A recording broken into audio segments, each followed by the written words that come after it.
Astagfirullahaladzim. Udah saya nggak sanggup lagi membahasakannya.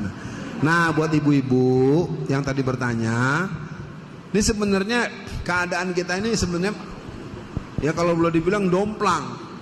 Ya domplang itu senja. Satu sisi ada yang pusing memikirkan begini sampai sedemikian rumit, yang lainnya yang penting sembakonya. Ya, karena saya pengalaman, saya juga aktivis P3. Ya, tahu P3 nggak? Partai Pemaksaan Persatuan. Gambarnya Ka'bah tapi kelakuannya kayak apa?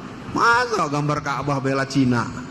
Ya, itu pengalaman karena saya pengurus dari bawah sampai atas. Yang ingin saya katakan bahwa buat ibu ini, bahwa memang kondisi kita ini sekarang adalah kondisi yang tidak dibimbing oleh pedoman perjuangan Islam. Karena seluruh TV sampai Pak Karni Ilyas pun harus libur lebih dari berapa minggu atau berapa bulan itu. Di musim-musim menjelang Pilpres nggak boleh berita, nggak boleh ada acara segala macam, terhenti. Atau yang paling dekat aja, reuni 212.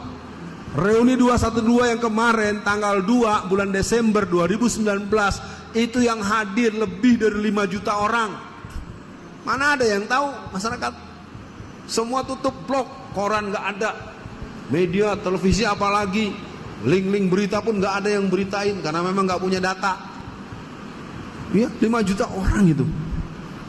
Menurut saya mengumpulkan orang sebanyak itu tidak ada yang biayain, tidak ada yang itu kekuatan. Nah, itu makanya mohon doanya buat para jamaah karena kita para ulama-ulama dari jaringan Barisan 212 itu lengkap.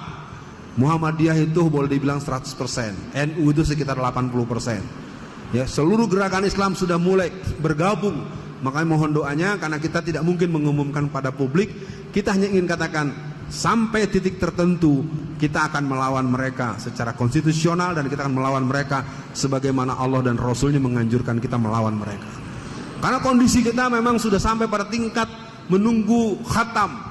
Kalau sampai ibu kota negara pindah, berarti itu ikrar Indo-Cina Raya. Ya, kepindahan ibu kota itu adalah menjalankan agenda PKI tahun 1955. Ya, jadi kepindahan itu adalah ikrar bahwa negara kita bukan punya kita lagi. Jadi kalau jadi benar-benar pindah, begini, yang biar detail ya. Yang namanya istana negara, yang namanya kantor kepolisian, RRI, TVRI, semua yang ada di Jakarta nanti akan dijual alias dilelang kepada Cina. Nanti di Penajam, di Kalimantan Timur akan dibangun berbagai gedung-gedung baru, mungkin mewah, mungkin super mewah, tapi semua gedung yang kita pakai kita sewa. Yang bangun Cina, yang ada dijual sama Cina, pindah ke sana ngontrak sama orang Cina. Ini sebenarnya siapa nih yang mimpin negeri? Jangan-jangan orang Cina juga. Ya, nah ini situasi kita ya. Jadi para jamaah semua, kalau dibahas lebih jauh, memang akhirnya kesan putus asa bisa dimaklumi juga. Tapi bukan soal putus asa, kita perlu adakan percepatan pemahaman, frekuensi pemahaman kepada situasi yang ada ini. Karena kita sayang dengan negeri ini, kita sayang anak-anak kita. Ma ta'buduna mim ba'di, bagaimana anak-anak kita di kemudian hari. Ya, saya tidak bisa menutupi bagaimana kalau kemarin Jakarta pada putaran kedua tanggal 19 April 2017 kalau sampai menang orang yang mungkin Anda kenal itu, yang alhamdulillah Allah menangkan Pak Anies dan Pak Sandi, itu dia sudah punya daftar 90 masjid yang akan dihancurkan. Memang dia jiwanya jiwa, dia tuh gabungan antara ateis dan Kristen itu, manusia satu itu. 90 masjid yang dianggap basis-basis Islam itu akan dihancurkan. Ya, dan dia akan melakukan rekrutmen sekolah-sekolah SD, SMP, SMA, didahulukan orang-orang Kristen. Yang Muslim itu bagian kalau ada sisanya.